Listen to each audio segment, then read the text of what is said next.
চরিত্রের প্রয়োজনে একজন অভিনয়শিল্পীকে কত কিছুই না করতে হয়। পর্দায় নিখুঁতভাবে উপস্থাপনের জন্য নির্মাতারাও নানা কৌশল অবলম্বন করেন।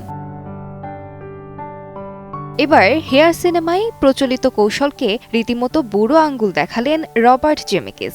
এ সিনেমায় কৃত্রিম বুদ্ধিমত্তার সাহায্যে অভিনয়শিল্পীদের বিভিন্ন বয়স ফুটিয়ে তুলেছেন তিনি।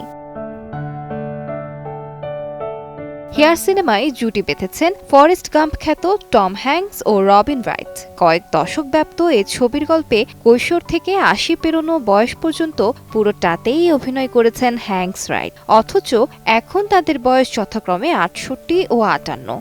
এ কাজটি সম্ভব করেছে মেটাফিজিক, যা কৃত্রিম বুদ্ধিমত্তার সাহায্যে পর্দায় তাদের বিভিন্ন বয়সের চেহারায় ফুটিয়ে তুলেছে।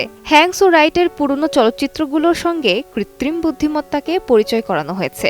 সেখান থেকে তাদের বিভিন্ন বয়সের চেহারার সব তথ্য, বিভিন্ন মুখভঙ্গি, ত্বকের গঠন ও বিন্যাস, ভিন্ন ভিন্ন আলো ও কোণ থেকে দেখতে কেমন লাগে, এসব নিয়েছে মেটাফিজিক।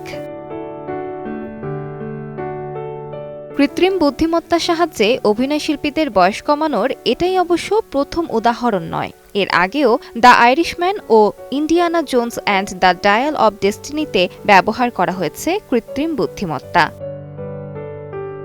আলিশা ইসলাম, সময় সংবাদ।